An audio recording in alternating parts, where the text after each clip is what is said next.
Here's what you want to avoid if you want to become a hotel florist. In this video, I'm going to give you the mindset shifts that new hotel florists really do need to make.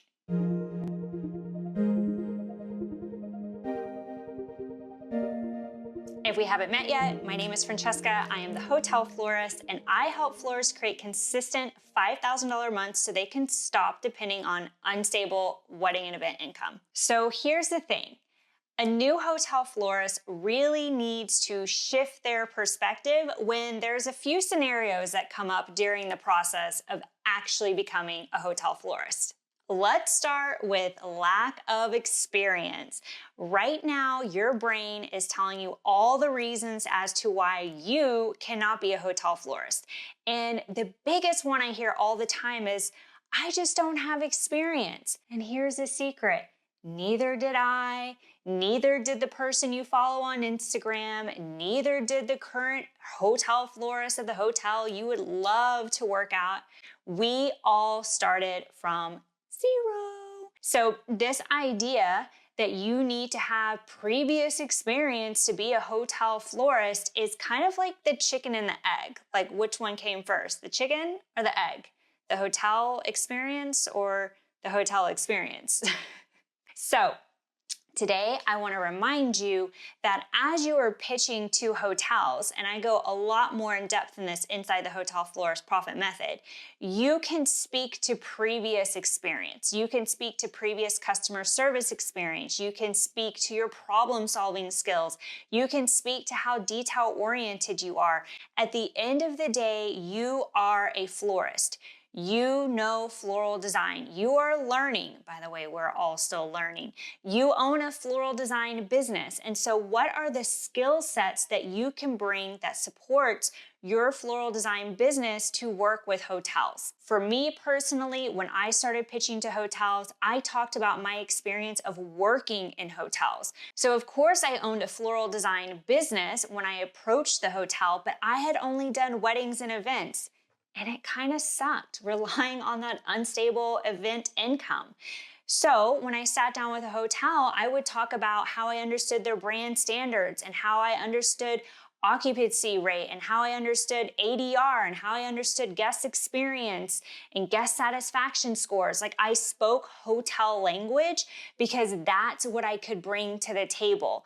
And I guarantee you, if you go in and you talk about your previous experience with guest relations or problem-solving skills, or customer service when you were a waitress in college, like, it all matters. Hotels just wanna know that you're gonna show up, you're gonna do the best job possible, that you actually know what you're doing, which PS, you do, and if you don't, you'll figure it out and you'll be okay, and that you have their best interest at mind. So if you can speak to them in a way that they can connect with, like customer service, problem solving, and hospitality, which I'm pretty sure we can all do in some way or another, then that's all you really need to know at this point. Now here's the second thing that shows up, and I find a lot of new hotel florists kind of get their panties in a twist about, and that is hearing the word no. N-O.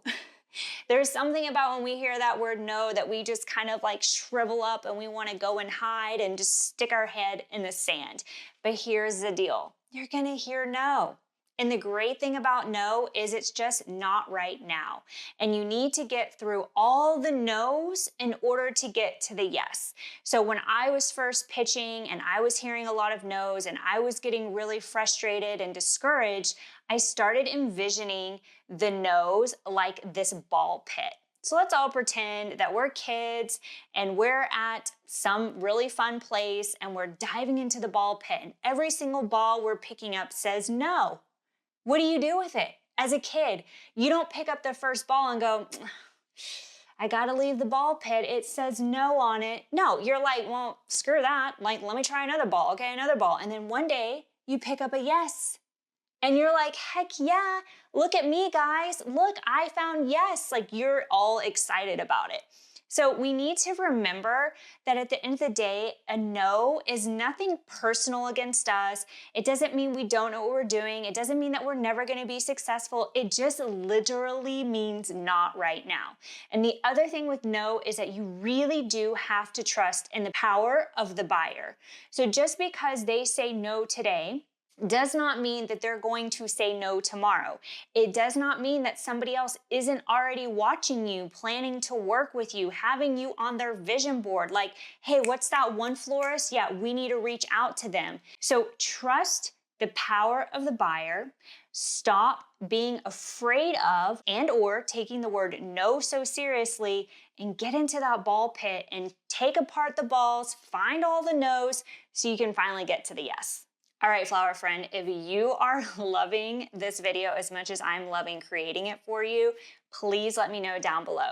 And if you're finding that in your brain, you're like, yeah, but, or you have a specific question that you're like, I would really love your perspective on this, shoot it down below. Put it in the comment and I'm gonna make sure to answer it in my next video. Okay, so let's talk about scenario number 3, which is when you as a new hotel florist get pushback. So pushback can look like a number of things. It could look like, what's your experience? And you're like, eek, I don't have any. We already tackled that.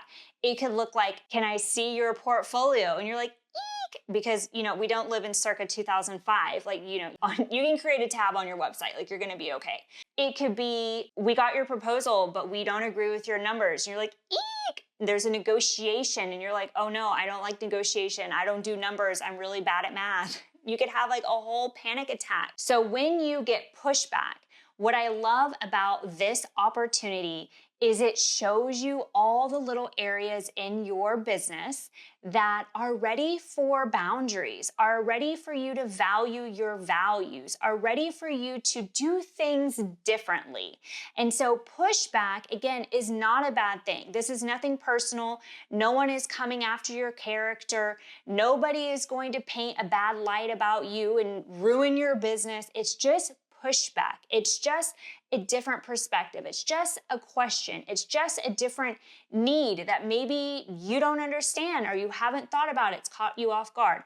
And so anytime there's any type of pushback, whether it's negotiating what you're trying to offer, maybe they are challenging you on the flower solutions that you want to put in the hotel. For example, there was a hotel that was like, we only do tulips and we need a florist every other week. And it's like, well, here, newsflash, tulips last like 4 days. So you're probably going to want a florist every 4 days, but here's the deal. If you want a florist every other week, then this is what I can do for you. I think orchids would be amazing. It's your job to educate. Like, you're the floral expert. And though we really want to work with these clients, they are relying on you to give them solutions.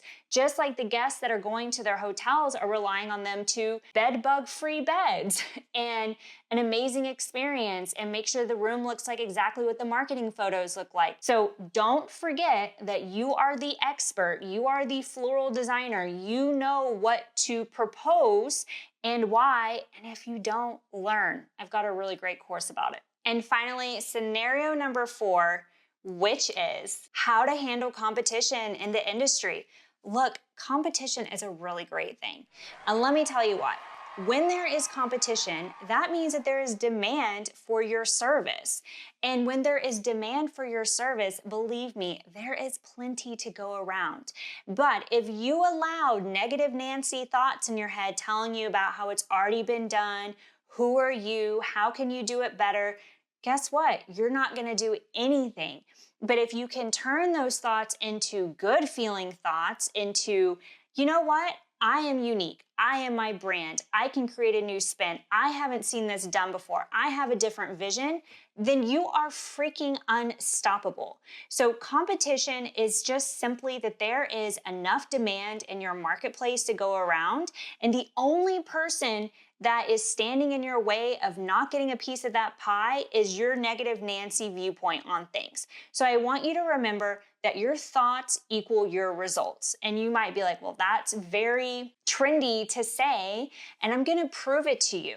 So when you have a thought, it evokes a feeling. And when you are feeling something, it's going to be the catalyst for a certain type of action or non-action. And when you give that action to something, you're going to see a result.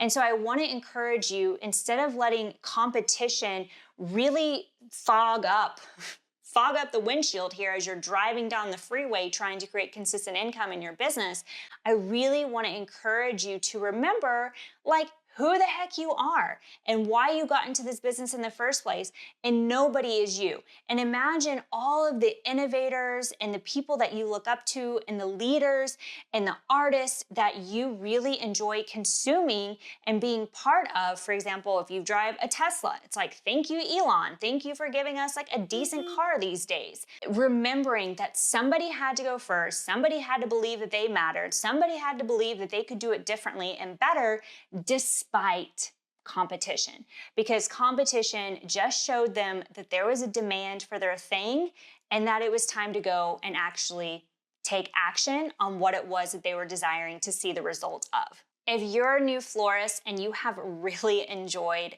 this video all about how to shift the perspective when it comes to certain scenarios, then I highly recommend my free masterclass. In under 28 minutes, you will be equipped with the exact step-by-step blueprint that you need to go and approach hotels.